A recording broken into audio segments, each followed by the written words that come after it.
저희가 이제 그 이적 시장 한창 이야기하면서 네. 토트넘과 아스날 그리고 뭐 첼시와 아스날 뭐 이런 식으로 이제 이적 시장 상황들을 좀 전해드리면서 이제 비교도 많이 하곤 했었는데 네.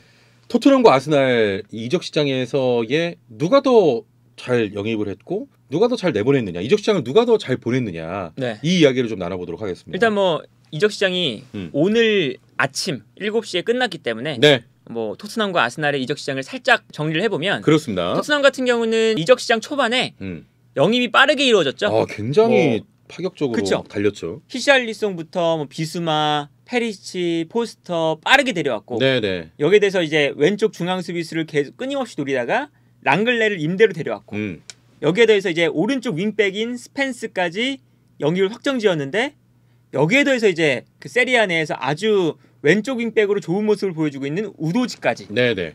영입을 했습니다. 그러면서 일단 기본적으로 토트넘이 근 한 5시즌, 6시즌 동안 지금 이번 이적 시장이 가장 시원시원하게 영입한 이적 시장이에요. 진짜 토트넘에서 이럴 줄은 몰랐어요. 사실. 토트넘이 뭐 한때는 영입이 없을 때도 있었고 되게 답답한 이적 시장을 보낼 때가 있었잖아요. 굉장히 초반에 이제 구단주가 돈을 풀겠다, 그렇죠. 네. 뭐 지원하겠다 이런 얘기도 있었고요. 그래서 이번 여름 이적 시장은 확실히 토트넘이 그래도 파라테치와 함께 네네. 이 이적 시장 플랜을 짜면서 빠르게 영입을 했고 콘테가 또 챔스에 올려놓기도 그렇죠. 했으니까요. 그리고 콘테 감독을 믿고 사실 토트넘이 많은 투자를 그래도 꽤나 한 상황이죠. 네네. 그래서 이 토트넘이 아주 시원시원한 이적 시장을 보냈고 근데 이제 방출 작업이 조금 아쉽죠. 베르바인이 나갔고 은돔벨레, 레길론, 로셀소, 윙크스, 로드니 임대로 떠났습니다. 네네. 근데 이 선수들은 이제 팀 내에서 돌아왔을 때도 자리를 잡기가 힘든 선수들이라 근데 이 선수들을 돈을 받고 팔려고 했어요. 네. 로드는 돌아와도 좀 있을 만한 선수이긴 한데 네, 키워볼 네. 만한 선수이긴 한데 은돔벨레 이러다 돌아올 것 같아. 돌아오죠. 100% 거의 돌아온다 봐야죠. 은돔벨레, 레길로, 로셀소 네. 요 세 명, 윙크스까지 저 4명의 선수는 사실 임대를 갔어도 돌아오는 선수들이거든요. 그렇습니다. 그러니까 이 선수들을 이제 이번 여름 이적 시장에서 돈을 받고 팔지 못했다는 게 매우 아쉽고요. 그렇네요. 반면에 이제 우도지 같은 경우는 이제 영입을 했다가 임대를 다시 보내주는 조건으로 이제 영입을 했기 때문에 네. 다시 임대를 보낸 그렇습니다. 상황입니다. 네네. 그래서 이제 기본적으로는 이 토트넘이 빠른 이적 시장 그리고 다른 프리미어리그의 어떤 구단보다 빠르게 이적 시장을 시작하면서 초반에는 야 토트넘이 보강을 이렇게 잘하나? 야 왜 이래? 막 이랬어요. 라는 생각이 들었어요. 네. 그리고 그게 이제 다 콘테 감독의 스케줄에 맞춰준 거거든요. 콘테 감독이 이번 시즌은 프리시즌 동안 빠르게 영입을 완료하고 조직력을 맞춰놓고 그렇죠. 시즌에 들어가고 싶어한다. 이랬기 때문에 콘테 감독이 지난 시즌 4위에 올려놓기도 했고 그러다 보니까 토트넘 구단 입장에서도 돈을 많이 그래도 쓰면서 그러면서 콘테 감독의 입맛에 맞게 빠른 이적 시장을 보내준 거죠. 그렇습니다. 근데 이제 마지막에 좀 아쉬운 건 토트넘이 이렇게 영입을 했지만 아쉬운 부분들은 여전히 존재해요. 있죠.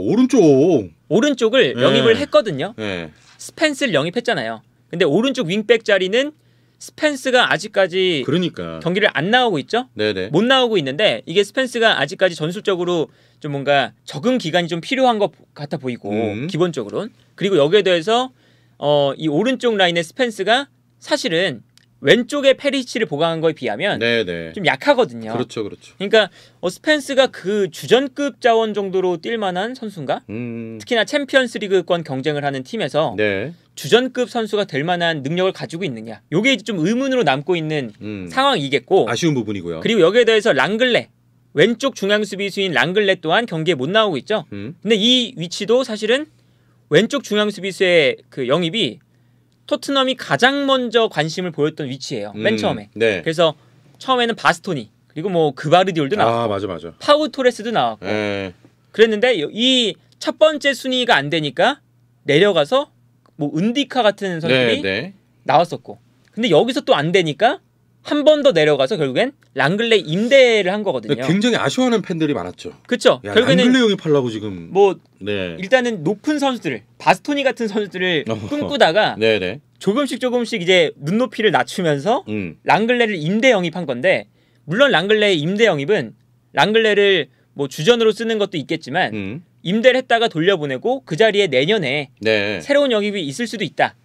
라는 이제 추측도 해볼 수가 있겠지만 그래도 처음에 토트넘이 플랜을 짠 거 치고는 좀 아쉬운 위치다. 굉장히 아쉬운 거죠, 사실. 실제로 랑글레가 경기에도 못 나오고 있고.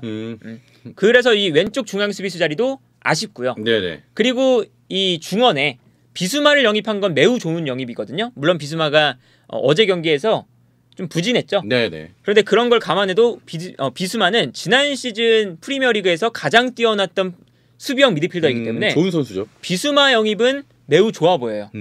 여기서 문제는 비수마는 비수마인데 비수마를 도와줄 중원에서 볼을 관리해줄 선수가 필요하다. 그래서 뭐 에릭센 얘기도 나왔고 많은 그쵸? 선수가 또 있었는데 결국에는 그러니까 물론 이제 뭐 에릭센을 콘테 감독이 선택을 안 한 거고 파케타도 관심이 결국에는 많이 없었고 일단 콘테 감독이 원하는 전형에 중앙 미드필더는 없었던 것 같아요. 네. 이번 시즌에 특히나 볼을 잘 다루는 우리가 생각하는 플레이메이커의 역할을 할 수 있는 미드필더는 딱히 필요로 하지 않았던 것 같습니다. 네네. 그런데 그렇습니다. 이제 문제는 그런 선수가 필요해 보인다는 게 문제죠. 아직까지. 그렇죠, 그렇죠. 지금 토트넘이 경기를 치를 때마다 5경기를 치렀는데 5경기 내내 너무 답답하니까 중원에서의 플레이가 여전히 네. 답답하고 그렇다면 이렇다면 미드필더 한 명 정도는 영입했어야 되는 것이 아니냐. 네, 그런 아쉬움도 있죠, 사실. 그래서 네. 그런 부분도 사실은 좀 아쉬움으로 남기도 하고요. 그리고 이제 그 최전방에 히살리송을 영입하면서 최전방 라인만큼은 그래도 손흥민, 케인, 클루셉스키 여기에 더해서 히살리송이기 때문에 네네. 이 공격 라인 자체는 매우 좋습니다. 그런데 여기서 이 4명의 선수만으로는 3톱을 운영하기가 힘들죠. 그래서 이제 마지막까지 사실은 브라이언 힐을 보내고 브라이언 힐 자리에 백업 측면 공격수 네네. 이제 모우라와 함께 백업을 볼 선수를 원했어요. 토트넘이. 그런데 결국에는 뭐 브라이언 힐이 안 나간다는 그 이유로 이제 브라이언 힐의 임대를 추진하다가 결국에는 브라이언 힐을 못 보냈거든요. 네네. 근데 못 보낸 이유가 토트넘이 대체자를 구한 이후에 브라이언 힐을 떠나보내겠다. 브라이언 제발 좀 내보내달라 그랬었는데. 그렇죠. 제발 내보내달라고 계속 요청을 했었는데 이 그 대체자를 구한 이후에 떠나보내겠다. 네네. 이런 거였어요. 근데 결국에는 공격수를 영입을 못하니까 그렇다면 히살리송, 손흥민, 케인, 클루셉스키 4명에다가 모우라와 브라이언 힐이거든요. 네네네. 근데 브라이언 힐이 콘테 감독에서 중용이 되지 못했고 그렇다면 그냥 빠르게 브라이언 힐을 내보내고 이 백업 자리에 그래도 조금 로테이션을 할 만한 공격수를 한 명 정도는 필요하지 않았을까. 예. 네. 그런 것도 이제 좀 아쉬운 부분이라고 할 수 있겠습니다. 전체적으로 이적 시장이 토트넘이 굉장히 초반부터 빠르게 진행을 했었는데 아쉬움도 좀 남는 그런 이적 시장이었습니다. 그렇죠? 네. 결과적으로 어떻게 최종적으로 종합하면 이번에 토트넘 이적 시장 잘했다 못했다? 잘한 거죠. 잘했다. 네. 토트넘이 이 정도로 좋은 선수들을 많이 영입한 시즌이 별로 없어요. 네네. 그러니까 지금 뭐 토트넘이 이번 시즌에 돈도 많이 풀려고 했었고 그리고 챔피언스리그도 갖고 했지만 이 정도로 괜찮았던 이적 시장은 드물거든요. 그렇죠. 그렇기 때문에 이번 이적 시장은 그래도 좀 아쉬운 부분들은 분명히 있지만 100% 만족스러운 이적 시장은 결국엔 없기 때문에 네네. 이 정도로 그래도 이적 시장을 보낸 건 꽤나 괜찮다. 다 만족할 수는 없으니까. 꽤나 괜찮다. 좋습니다. 자, 그러면 이제 아스날로 좀 넘어가 볼까요? 네. 네. 아스날 같은 경우는 이번에 영입을 뭐 제주스 진첸코를 하면서 네. 팀이 너무 좋아졌어요. 그러니까 이 아스날은 그 토트넘과 비교하면 영입 명단이 그렇게 많진 않죠. 많진 않죠. 근데 네. 제주스와 진첸코. 그러니까 토트넘 같은 경우는 그 페리치 정도를 제외하면 완전히 팀의 성적을 좌우할 만큼의 선수는 영입이 안 됐어요. 네네. 근데 이 아스날은 제주스와 진첸코라는 팀을 바꾸고 있어. 팀의 경기력 자체가 퀄리티가 달라질 만큼의 선수를 2명 영입한 거죠. 그리고 이 두 선수가 좀 의문이 있었죠. 맨시티에서 백업 선수다. 백업 선수를 영입해서 챔피언스리그 진출을 노리는 거냐. 네네. 이런 이제 비판들을 많이 받았는데 돈도 실제로 많이 썼고 저 두 선수에게. 오히려 이제 맨시티만 좋아졌지. 그렇죠. 자기 백업 팔아가지고 돈 메꾸고. 그렇죠. 네. 그리고 그걸로 또 홀란드 사고 막 이런 거니까. 근데 제주스와 진첸코가 아스날로 가더니 팀 성적을 바꿀 만한 활약을 보여주면서 이번에 아스날 이적 시장 너무 잘 보냈다. 네. 라는 평가를 또 다시 듣고 있죠. 워낙에 지금 성적으로도 나오니까. 그렇죠. 두 선수의 활약과 더불어서. 그리고 여기에 더해서 살리바의 복귀도 매우 좋죠. 네네. 살리바는 이제 뭐 영입이라고 보기엔 좀 무리가 있지만 살리바를 임대를 보냈다가 이번에 다시 복귀를 시켰잖아요. 그런데 지난 시즌에 이 아스날의 가장 큰 문제가 수비 라인에서 한 명만 빵꾸가 나도 다 망가졌죠. 홀딩이 나와야 된다. 예. 특히나 중앙 수비수 라인에. 그게 문제였거든요. 그러면서 이제 지난 시즌에 특히 북런던 더비에서 베나이트도 상태가 안 좋고 마갈량이스도 좀 컨디션이 안 좋으니까 홀딩이 나왔는데 홀딩이 그 경기를 완전히 폭파시켰죠. 말아먹었지. 네. 네. 그러니까 그런 이제 이슈가 있다 보니까 살리바를 복귀시킨 게 지금 팀에 엄청나게 도움이 되고 있어요. 특히나 토미야스가 부상당해도 베나이트를 오른쪽에 쓰면서 네네. 중앙 수비수 자리에 홀딩이 아니라 살리바가 나온다. 심지어 살리바가 엄청 잘해요.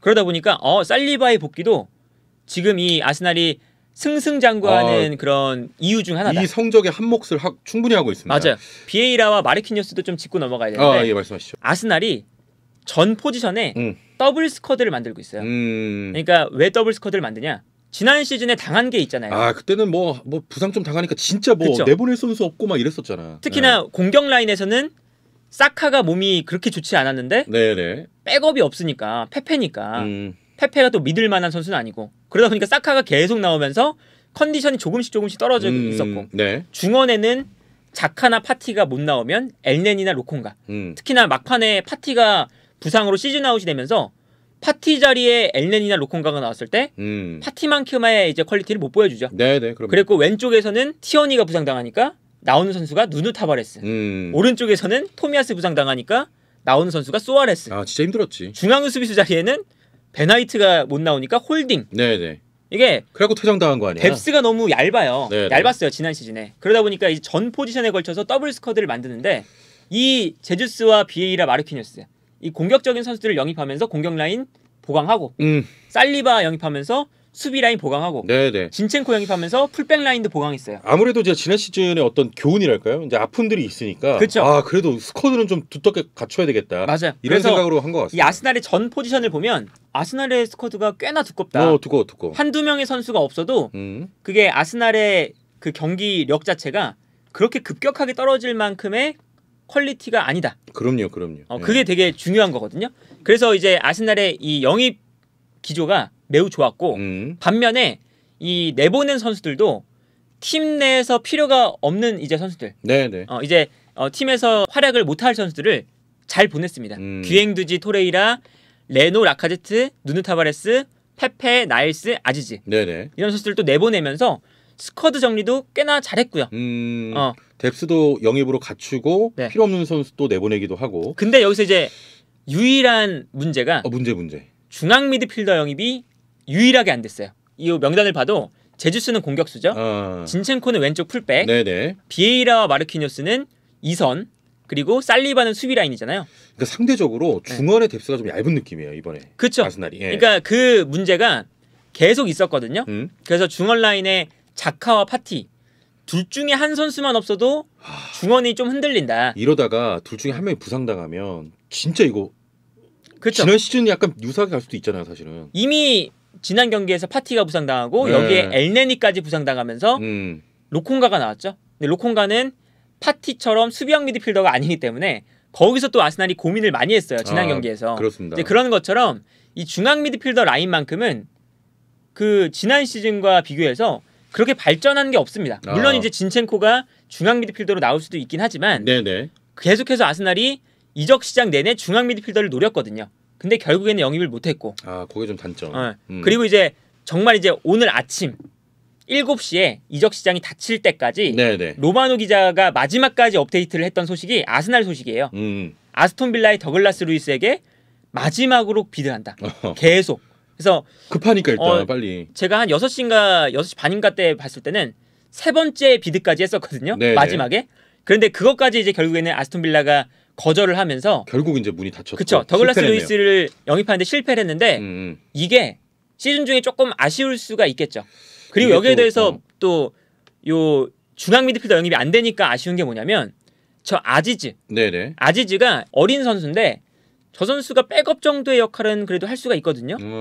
그렇다면 중앙 미드필더 라인의 영입이 안 됐으면 아지즈 정도는 좀 남겨서 유로파 리그나 리그컵이나 이런 대회는 내보내도 됐지 않았을까? 지금 중원의 스쿼드가 얇은데 네. 이 정도면은 그래도 우리 팀에 도움이 될 수 있는데 그 선수마저 이제 내보낸 게. 그렇죠. 예. 이제 그런 어쨌든 영입이 안 됐으니까 영입이 됐으면 모르겠는데 좀 영입이 안 되면서 전 포지션을 그래도 더블 스쿼드를 갖추는데 성공을 했지만 중앙 미드필더만큼은 지난 시즌과 동일하다.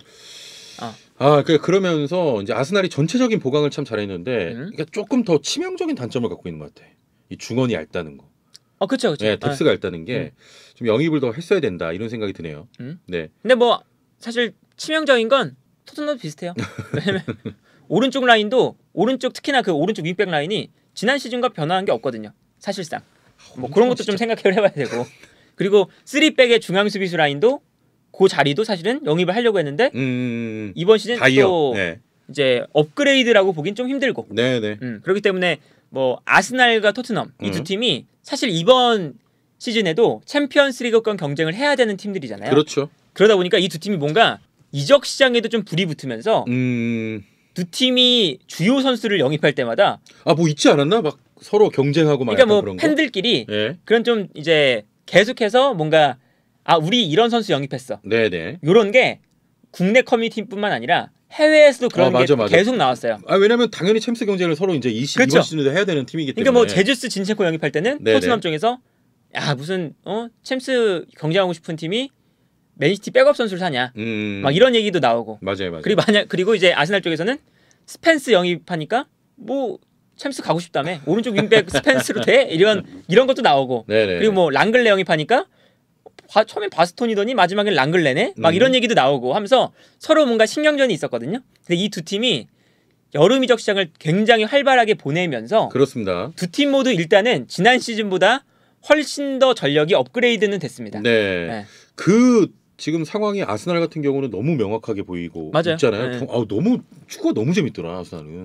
너무 잘해요 지금. 막 유연하게 흘러가면서 막 왔다 갔다 좌우 막 다 쑤시고. 그러니까 그게 이제 아스날의 강점인 거예요. 지난 시즌엔 안 그랬냐? 지난 시즌도 잘했거든요. 경기 보면 아르테타가 이 정도로 팀을 만들었어? 후반이 좀 너무 라고 했는데 부상이 발생하니까 이제 그 부상자의 공백을 이겨내지 못하고 와르르 좀 무너졌었죠. 이 체계가 잡혀 있는 그 전술을 사용하지 못한 거였죠. 근데 아스날이 무서운 게 이번에는 그래도 보강이 됐으니까 한두 명이 빠져도 그래도 메워줄 사람이 있으니까 경기력을 유지할 수 있는 힘을 갖췄다. 네네. 이게 또 힘이고 반면에 토트넘은 오히려 자신들의 강점을 더 강화하는 게 더 힘을 들였어요. 그렇죠. 그래서 강점을 더 강화하는 데 힘을 들였다는 게 히샬리송을 영입했잖아요.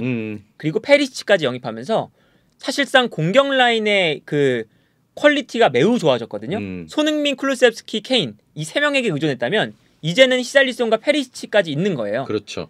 그러니까 토트넘도 지금 시즌 초반이지만 그 효과를 톡톡하게 보고 있습니다. 그러니까 우리 생각은 이제 저 지공팀이 약하니까 좀 조율해주고 전환해주고 이런 선수가 필요하다고 생각했지만 그게 아니라 콘테는 우리가 잘하는 거 역습 더 파괴적인 이런 선수를 지금 되게 영입을 했던 것 같습니다. 그래서 결국에는 경기력만 보면 아스날이 훨씬 좋긴 해요 지금. 그리고 이제 토트넘은 상대적으로 경기력 자체는 안 좋죠. 좀 답답하지. 근데 이적 시장에서의 결과물 자체가 토트넘이 그래도 있는 게 뭐냐면 안 풀릴 때 페리시치 넣어서 첼시전 동점 만들었고 그리고 울버햄튼전도 페리시치의 헤더가 나오면서 또 선제골 만들었고 결승골이 됐고 그리고 이제 계속해서 뭐 페리시치가 나올 때 그리고 히샬리송이 나오면서 상대 수비 라인을 부담스럽게 만들어주고 특히나 손흥민이 부진할 때는 손흥민을 빼고 지난 경기에서는 쿨루셉스키가 안 좋으니까 쿨루셉스키를 빼고 했는데 교체로 들어오는 게 히샬리송이거든요. 그러니까 이 공격 라인의 스쿼드를 매우 질 높은 공격 라인으로 만들어놨다. 그렇습니다. 이게 지금 이 토트넘에게는 가장 큰 강점이죠. 네, 그러면서 이제 뭐 디아슬레틱 같은 경우도 분석을 하면서 손흥민이 부진하지만 히샬리송이 있다. 그렇죠. 토트넘이 발전한 이유다. 뭐 이런 식으로 또 보도를 하기도 했었거든요. 그래서 이제 그 콘테 감독이 이제 최근에 첼시전이나 이런 경기 끝나고 인터뷰에서 우리가 마지막까지 이 승부를 뒤집을 수 있는 힘을 가졌다는 걸 보여줬다. 그거는 이런 인터뷰를 했었거든요. 네네. 근데 그 인터뷰가 이번 토트넘의 이 이적 시장의 방향을 좀 보여주는 게 아닌가 싶고요. 그렇습니다.